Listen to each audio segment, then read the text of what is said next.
नमस्कार, मैं पंकज पांडे, देख रहे हैं आप प्राइम न्यूज और हाजिर हूं इस वक्त की तमाम ताजा तरीन खबरों के साथ। तो बढ़ेंगे हेडलाइंस के बाद खबरों की और सबसे पहले बात करेंगे निकाय चुनाव की। आखिर निकाय चुनाव को लेकर क्या तैयारियां चली तमाम पार्टियों की और बीजेपी ने क्या खास तैयारी की? तो इसमें सबसे पहले बात है बीजेपी की उन तैयारियों की करेंगे जिसके जरिए बीजेपी चाहती है कि निकाय चुनाव में उसका प्रदर्शन इतना शानदार हो कि सभी नगर निगमों में उसकी सरकार बने। इसी कड़ी में उत्तर प्रदेश में होने वाले निकाय चुनाव को लेकर बीजेपी ने अपने प्रचार अभियान की रूपरेखा को तय कर लिया है। इसके तहत गांव-गांव और गली-गली सरकार में किए गए कामों को पहुंचाया जाएगा और इस काम की जिम्मेदारी डिप्टी सीएम, केंद्रीय मंत्रियों के साथ ही जनप्रतिनिधियों की होगी, जो लोगों के बीच जाकर बताएंगे कि किस तरीके से बीजेपी की सरकार ने काम किया है यहां पर और साथ में किन से भी क्या काम हो रहा है। इसके अलावा नगर निगम ही नहीं बल्कि नगर पालिका चुनाव में भी पार्टी के बड़े नेता, मंत्री और सांसदों की पूरी फौज प्रचार अभियान में जुटेगी। बीजेपी ने इसको लेकर तैयारी की है और सभी लोगों को एक साथ समन्वय बनाकर काम करने के लिए कहा गया है और इसको लेकर सभी के लिए एक इलाका जो एक एरिया जो है वो अलॉट किया जाएगा और इसी के तहत ये कामकाज होगा, प्रचार किया जाएगा। तो बीजेपी ने चुनाव प्रचार की तैयारी पूरी कर ली है और इसके तहत जो रणनीति बनाई गई उसमें कमान सौंपी जाएगी सबके पास, सबको कमान ही होगी। डिप्टी सीएम संभालेंगे कमान, जो केंद्रीय मंत्री हैं उनको जिम्मेदारी दी जाएगी, जो जनप्रतिनिधि हैं वो जिम्मेदारी निभाएंगे, राज्य सरकार में जो मंत्री हैं वो जिम्मेदारी निभाएंगे और न सिर्फ नगर निगम के चुनाव में बल्कि नगर पालिका परिषद के चुनाव में भी वो उसी तरीके से, उसी जोश और उसी ऊर्जा के साथ वो लगेंगे, क्योंकि बीजेपी चाहती है कि निकाय चुनाव के जरिए एक बड़ा जो वोट बैंक है, जो नया वोट बैंक होगा, नए वोटर्स होंगे, उनको साथ अपने साथ जोड़े। क्योंकि जाहिर सी बात है बीजेपी की पूरी कोशिश है सबका साथ सबका विकास करने की और इसमें वो समाज के सभी तबकों को अपने साथ लाने की जुगत में जुटी हुई है और इसी कड़ी में अल्पसंख्यक समाज को भी कहीं ना कहीं साधने की कोशिश बीजेपी की और इसलिए हर एक मोर्चे पर यह रणनीति बनाई जा रही है और इसलिए सरकार के कामकाज को भी बताया जा रहा है। साथ ही साथ बीजेपी के विजन को भी बताया जाएगा कि देखिए बीजेपी एक श्रेष्ठ भारत के निर्माण में किस तरीके से लगी हुई है और ये श्रेष्ठ भारत तभी बन पाएगा जब हर एक भारतीय विकसित होगा, आर्थिक रूप से, सामाजिक रूप से, उसके बाद ही एक समावेशी विकास के साथ भारत आगे बढ़ पाएगा और इसमें हर एक शख्स की, हर एक वोटर की, उसकी अपनी बेहतरी जो है वो ही काम आता है।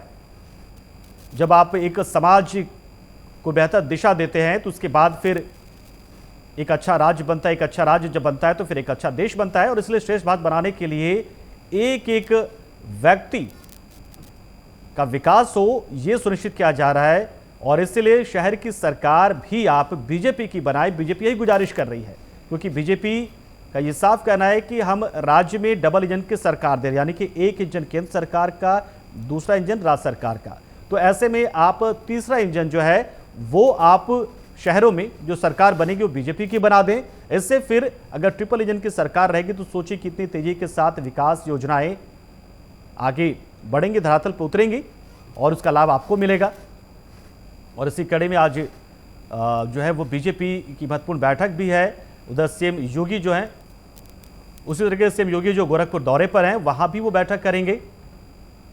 तो हमारे साथ हमारे सहयोगी जुड़ गए नहीं पर हम बातचीत करेंगे लगातार। अभिषेक सिंह हमारे साथ गोरखपुर से जुड़ेंगे और हमारे साथ संवाददाता लखनऊ से हमारे जुड़ेंगे नंदन श्रीवास्तव और उन्हीं से जानेंगे चुनाव प्रचार को लेकर जो रणनीति बनाई गई है उसके तहत बीजेपी कैसे कैसे आगे बढ़ रही है। और हमारे साथ सबसे पहले जो अभिषेक है उनके पास चलते। देखिए अभिषेक, जाहिर सी बात है बीजेपी की पूरी कोशिश है कि निकाय चुनाव में भी वो अपनी पूरी ताकत के साथ वो चुनाव लड़े, जो आजमाइश करे, ताकि वो समझ पाए कि एक साल पहले जो विधानसभा चुनाव में उसने प्रदर्शन किया था क्या वो उस प्रदर्शन को बरकरार रखती है और फिर इसके जरिए लोकसभा चुनाव के लिए रूपरेखा तय हो जाएगी। तो आज सीएम योगी क्या टिप्स देने वाले हैं, क्या गुरु मंत्र देंगे कार्यकर्ताओं को जो बैठक करेंगे वो?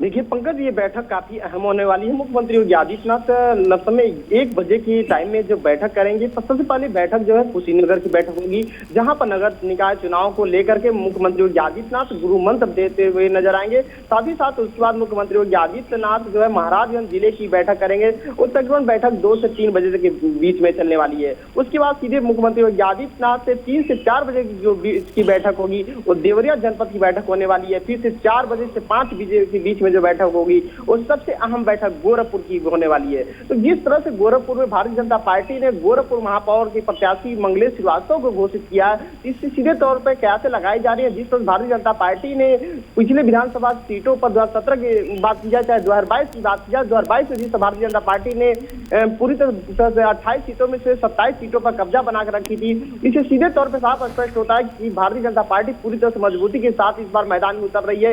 इसीलिए गोरखपुर से नए प्रत्याशी को मौका मिला है, डॉक्टर मंगलेश श्रीवास्तव को मौका दिया है और इसी का नतीजा है कि जिस तरह भारतीय जनता पार्टी लगातार नए कैंडिडेट को गोरखपुर से उतार रही है, तो कहीं ना कहीं जिस तरह से भारतीय जनता पार्टी का पूरा फोकस कि उत्तर प्रदेश को विकास की गति को ले जाना है, उसी गति पर भारतीय जनता पार्टी आज आगे बढ़ के चल रही है। बिल्कुल, जाहिर सी बात है सीएम योगी जब पहुंचेंगे तो जाहिर सी बात है जिस तरीके से जोश भरेंगे वो अपने आप में बहुत ही महत्वपूर्ण हो जाता है। और नंदन का भी रुख कर लेते हैं। नंदन, देखिए गोरखपुर दौरे पर सीएम योगी होने वाले हैं, रहने वाले हैं और इस दौरान वो कई तरह के टिप्स भी देंगे।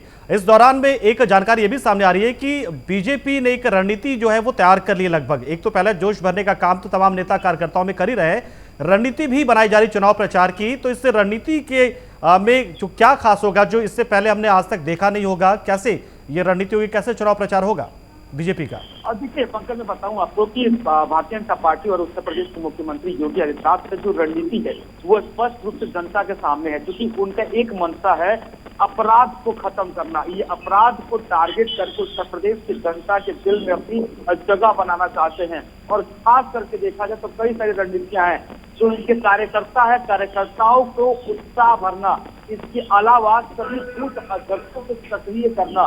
सक्रिय करने का मतलब ये है कि अपने सारी उपलब्धियां जनता तक पहुंचाना, साथ ही साथ जितने इनके मंत्री विधायक या जितने इनके संगठन में कार्यकर्ता, जितने इनके संगठन में पदाधिकारी हैं, सभी को जिम्मेदारियां सौंप दी गई हैं। सभी अपने अपने क्षेत्र में जो इनकी जिम्मेदारियां हैं, जो उत्तर प्रदेश की सरकार की जो उपलब्धियां हैं वो जनता तक पहुंचाने की रणनीति बना रखी है। इन्होंने ओबीसी और अल्पसंख्यक जितने भी जाति हैं उनको टारगेट करने का मंशा है। इसके साथ ही साथ जो इनको जीरो टॉलरेंस की नीति है उसको मूल मंत्र बनाकर चल रहा है। अपराध खत्म करने का जो इनकी मंशा है, उत्तर प्रदेश में अपराधियों को खत्म करने की जो इनकी मंशा है वो उसको अपना बिल्कुल नंदन, बिल्कुल बातचीत हमारी जारी रहेगी। इस बीच एक हम जानकारी आपको दे रहे हैं कि बड़ी खबर ये है कि सीएम योगी 1 बजे के आसपास गोरखपुर पहुंच जाएंगे। ये बड़ी जानकारी इस वक्त आ रही है और यहाँ पर हमारे सहयोगी अभिषेक इस वक्त गोरखपुर में है और नंदन श्रीवास्तव लखनऊ से जुड़ रहे हैं। देखिए गोरखपुर जब पहुंच रहे हैं, सीएम पहुंचेंगे अभिषेक, तो जाहिर सी बात है जनता दर्शन का कार्यक्रम तो नहीं होगा। चलिए एक मायूसी जो है जनता के बीच में रह जाएगी, एक निराशा जो है वो उन पर हावी हो जाएगा कि देखिए मुख्यमंत्री जब आते हैं तो हमसे मुलाकात करते हैं, हमारी समस्या को सुलझाते हैं। तो चलिए आचार संहिता है इस वक्त, तो ये मन तो थोड़ा सा मन को मानना पड़ेगा जनता को। लेकिन सबके बीच में यानी कि ये पूरा जो दौरा है सीएम का वो पूरी तरीके से एकदम निकाय चुनाव के मद्देनजर ये पूरी तरीके से, या फिर कुछ दूसरे कार्यक्रम संभव हैं या नहीं?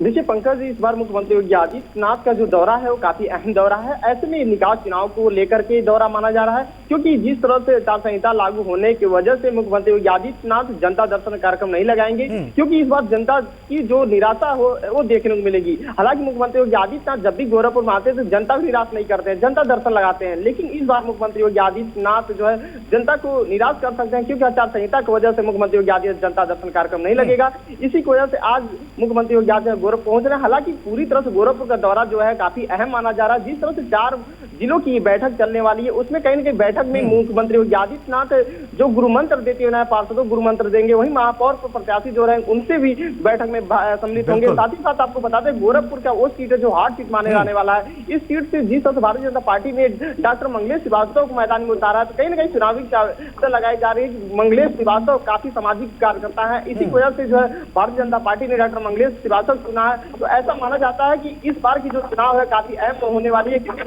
भारतीय जनता पार्टी लगातार जो है कि ये वादा करती है और लगातार वादे पर खड़े उतरती है, उसका वादा जो है पूरी तरह से पूर्ण होता है। ऐसे में जनता किसी तरह से जो है कि पूरी तरह भारतीय जनता पार्टी फेवर में रहती है। इसी का नतीजा है कि आज उत्तर प्रदेश की बात की है तो सभी सीटों पर जो भारतीय जनता पार्टी काफी मजबूती से चुनाव लड़ती है। हालांकि गोरखपुर में जी बात करें तो जिस तरह से लोकसभा सीटें 6 के 6 पर भारतीय जनता पार्टी कब्जा है, वहीं 28 सीटों में से विधानसभा की 27 सीटों पर भारतीय जनता पार्टी कब्जा, तो कहीं न कहीं इस बार जो मेयर का चुनाव है काफी अहम होने वाला है। बिल्कुल अहम होने वाला है। इन सब के बीच में एक और हम जानकारी आपको दे रहे हैं दर्शकों के लिए, एक और जानकारी, बड़ी जानकारी इस वक्त की कि बीजेपी जल्दी से एक बार फिर से अपना चुनाव जो दूसरी सूची है वो दूसरे चरण का वो जारी कर सकती है। बीजेपी 21-22 अप्रैल को ये घोषित कर सकती है उम्मीदवारों का पैनल तैयार करने की प्रक्रिया में फिलहाल बीजेपी जुटी हुई है और सभी जगहों से नामों का पैनल आने के बाद ये बैठक होगी। मुख्यमंत्री आवास पर एक कोर कमेटी की बैठक होगी। उसके बाद से नंदन देखिए ये बड़ी जानकारी अपने आप में है कि बीजेपी इस बार थोड़ी से जल्दीबाजी दिखाते हुए दूसरे चरण के उम्मीदवारों के नाम का ऐलान करेगी। क्या जानकारी से जुड़ी हुई कि कब तक ये सूची जारी हो जाएगी और कब भूपेंद्र चौधरी दिल्ली का रुख कर सकते हैं? और देखिए पंकज, मैं बताऊं आपको कि जब पहले चरण का चुनाव को लेकर नामांकन की तारीख थी 17 तारीख, लेकिन भारतीय जनता पार्टी ने अपने उम्मीदवारों की लिस्ट जारी की थी 16 तारीख को तकरीबन 2:30 बजे करीब में, और एक ही दिन बस बचे थे नामांकन को लेकर। तो इस बार जब दूसरे चरण का नामांकन शुरू हो चुका है, यानी कि 18 तारीख से शुरू हो चुका है और 18 तारीख से ये नामांकन शुरू होने के बाद से भारतीय जनता पार्टी अपने दूसरे चरण के प्रत्याशी जितने भी हैं उनकी लिस्ट जारी करेगी। हालांकि लिस्ट बन चुका है, फाइनल मोहर लगने हैं और कयास ये लगाया जा रहा है कि आज शाम तक या कल सुबह तक ये लिस्ट जारी कर दी जाएगी। कोर कमेटी की बैठक होगी, कोर कमेटी की बैठक में उसको फाइनल मोहर लगेगा और मोहर लगने के बाद ये नाम फाइनल कर दिया जाएगा। तो जल्दी वो लिस्ट भी अब भारतीय जनता पार्टी सार्वजनिक कर देगी। सार्वजनिक करने के साथ ही साथ जितने प्रत्याशी को मोहर लगती है वो अपना नामांकन करेंगे। नामांकन करने के साथ साथ अपने सूत्रों पर शुरू कर देंगे। पंकज, चलिए बहुत बहुत शुक्रिया आप दोनों का हमारे साथ जुड़े, जानकारी आपने दी कि किस तरीके से सीएम योगी को निकाय चुनाव की कमान संभाल दूसरी और बीजेपी। और अब आगे बढ़ते हुए बात प्रयागराज की, जहां पर अतीक अशरफ हत्याकांड के मामले में तीनों आरोपियों को सीजेएम कोर्ट में पेश जो एसआईटी के वकील होंगे वो करेंगे। लेकिन फिलहाल अब ये कोर्ट के विवेक पर है कि वो कितने दिनों के रिमांड पर सौंपता है पुलिस को इन तीनों आरोपियों को। इन सब के बीच में कॉलविन अस्पताल ले जाया गया इन तीनों आरोपियों को, हत्या के जो आरोपी हैं सनी, लवलेश और अरुण को, और उनका मेडिकल कराया जाएगा। मेडिकल कराने के बाद उस मेडिकल रिपोर्ट को अदालत के सामने रखा जाएगा। उन तीनों की का भौतिक सत्यापन भी होगा, यानी कि शारीरिक रूप से उन तीनों को अदालत में जज के सामने रखा जाएगा। उनसे पूछा जाएगा कि किस तरह की कोई प्रताड़ना तो आपके साथ हुई नहीं है। और जाहिर सी बात है कि ये एक ऐसा मामला, इतना हाई प्रोफाइल मामला है कि तीनों आरोपियों के साथ इन पर कोई खरोच भी आई तो फिर पुलिस पर बात बनाएगी। ऐसे भी पुलिस इस वक्त सवालों के घेरे में कि आपकी कस्टडी में किस तरीके से अतीक और अशरफ की हत्या हो जाती है। तो अदालत इस मामले को लेकर भी लगातार जो है वो इस सोच के साथ इस फैसले को करेगा कि कितने दिनों के हम रिमांड पर आपको दें, क्योंकि पुलिस सवालों के घेरे में इस घटना के बाद से। और ऐसे में ये आरोपी जो है तीनों, उनकी सुरक्षा कैसे पुलिस करेगी, ये पुलिस को फिलहाल अपनी दलीलों के जरिए जो है वो स्पष्ट करना पड़ेगा, ताकि सुरक्षा के मद्देनजर इन तीनों की कहीं हत्या ना हो जाए। ये भी सुनिश्चित करना पड़ेगा कि देखिए सुरक्षा व्यवस्था चाक चौबंद है। तो दलील कैसी दी जाती है, इंतजार इसी बात का है। कोर्ट में बहस लगातार जारी है। तो पुलिस ने 14 दिन की रिमांड मांगी और रिव करते हैं हमारे सहयोगी संजय खान का। संजय, देखिए जाहिर सी बात है कि पुलिस ऐसे वक्त में इन तीनों आरोपियों की रिमांड पर ले रही है जब पुलिस की ही कस्टडी में अतीक और अशरफ की हत्या हो जाती है। तो ऐसे में जाहिर सी बात है कोर्ट के दिमाग में यह भी होगा कि क्या सक्षम है पुलिस किन तीनों आरोपियों को सही सलामत रख पाए। पूछताछ के नाम पर रिमांड पर तो ले रही है, तो कहीं ना कहीं ये घटनाक्रम इस केस को प्रभावित कर सकता है। जी बिल्कुल पंकज जी, जिस तरीके से अतीक और अशरफ को 4 दिन की कस्टडी रिमांड पुलिस ली थी और पुलिस के कस्टडी में होते हुए अतीक और अशरफ की हत्या हो जाती है और कड़ी सुरक्षा के बीच ये पुलिस के ऊपर एक सवाल बना था। तो वहीं फिर से कस्टडी रिमांड में जो अतीक और अशरफ के हत्यारे थे, जो शूटर थे, हमलावर थे, उनको कस्टडी रिमांड में लेने के लिए अब सीजेएम कोर्ट में जब अपील दाखिल की पुलिस की तरफ से एसआईटी की टीम ने, तो 14 दिन की कस्टडी रिमांड मांगने की कोशिश की, लेकिन बहस जारी है और मेडिकल परीक्षण के लिए उसी कालवन अस्पताल में ले जाया गया। उन तीनों शूटरों को पुलिस की कड़ी सुरक्षा के बीच, जहां पर अतीक और अशरफ का उन तीनों शूटरों ने शूट आउट किया था, मौत के घाट उतारा था। तो ऐसे में अब ये सवाल उठता है कि सीजेएम कोर्ट ये मांग रही है कि आखिरकार पुलिस किस जिम्मेदारी के साथ, जब पहले कस्टडी रिमांड पुलिस को दी गई और पुलिस की कस्टडी में होते हुए अतीक और अशरफ की हत्या हो जाती है, तो अब इन तीनों शूटरों को किस तरीके से, कितनी कड़ी सुरक्षा के बीच पुलिस उनकी सही सलामत रखेगी और रिमांड पे लेने के बाद उनको सही सलामत फिर से कोर्ट में पेश करेगी। तो अब सूत्रों से जो पता चल रहा है पंकज जी की लगभग 7 दिन की कस्टडी रिमांड कोर्ट की तरफ से मंजूर कर दी गई है और मेडिकल परीक्षण कराए जाने के बाद वो जो दस्तावेज होंगे वो कोर्ट में पेश होंगे और पुलिस की संजय जो रिमांड की अवधि शुरू होगी वो आज से जोड़ ली जाएगी या फिर कल से जुड़ेगी? अगर 7 दिनों की रिमांड मिलती है तो, और रिमांड की अवधि में पूछताछ कहां पर करेगी पुलिस? जी बिल्कुल, इस तरीके से कस्टडी रिमांड मिली है और आज से ही कस्टडी रिमांड शुरू हो जाएगी और बताई जा रहा है कि देर शाम तक उन तीनों शूटरों से कुछ पूछताछ के बाद देर शाम तक फिर से उसी कालवन अस्पताल ले जाया जाएगा जहां पे अतीक और अशरफ को शूट आउट किया गया। तो वहां पे फिर से वही सीन को रिक्रिएट किया जाएगा और वहां पे शूटरों को रोक करके उनसे पूरी तरीके से गहनता से जांच पड़ताल की जाएगी। जो तीनों शूटर थे, लवलेश, अरुण और सनी, इनसे पूछताछ की जाएगी कौन सा शूटर जो वीडियो रिकॉर्डिंग के साथ शूट आउट किए, तो वहां पे किस तरीके से वो घुसे और कैसे वो शूट आउट किए, उसका पूरी तरीके से मोटिव समझा जाएगा और इसको एक गुप्त स्थान में ले जाकर के पुलिस वीडियोग्राफी के साथ पूछताछ करेगी। उसके बाद वही जो वीडियोग्राफी होगी, जो बयान होंगे तीनों शूटरों को, वो फिर से कस्टडी रिमांड खत्म होने के बाद कोर्ट में पुलिस को पेश करना होगा। पेशी के दौरान फिर से उनको क्या जरूरत पड़ती है, अब किस तरीके से पुलिस उनको कितनी कड़ी सुरक्षा के बीच, ये पुलिस के लिए चुनौती है। ये बड़ी चुनौती की संजय, क्योंकि लगातार इंटेल्स भी आ रहे हैं, खुफिया रिपोर्ट ने भी कहीं ना कहीं एक तरीके से अलर्ट जारी किया है कि इन तीनों पर हमला भी हो सकता है। तो उसके मद्देनजर सुरक्षा को किस तरीके से रखा गया है, क्योंकि ये एक बहुत बड़ी चुनौती पुलिस के लिए होगी, क्योंकि अगर ये तीनों पर हमला होता है और इन तीनों के साथ भी कोई अनहोनी हो जाती है तो फिर पुलिस तो पहुंच ही नहीं पाएगी उन मास्टरमाइंड तक, साजिशकर्ताओं के पास जिन्होंने अतीक और अशरफ को मरवाने के लिए साजिश रची होगी।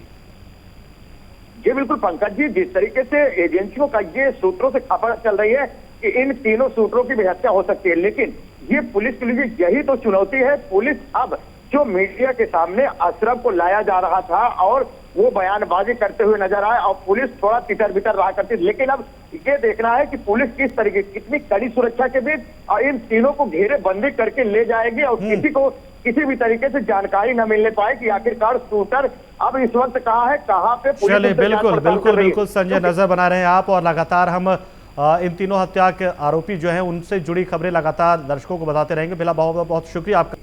और आशीष हमारे साथ जुड़ चुके इस खबर पर पूरी जानकारी के लिए। आशीष, देखिए, जिस बात को लगातार कहा जा रहा था कि मायावती और बसपा जो है वो कहीं ना कहीं सुस्त नजर आ रहे हैं, तो वो ही बात एक बार फिर से नजर आ रही है।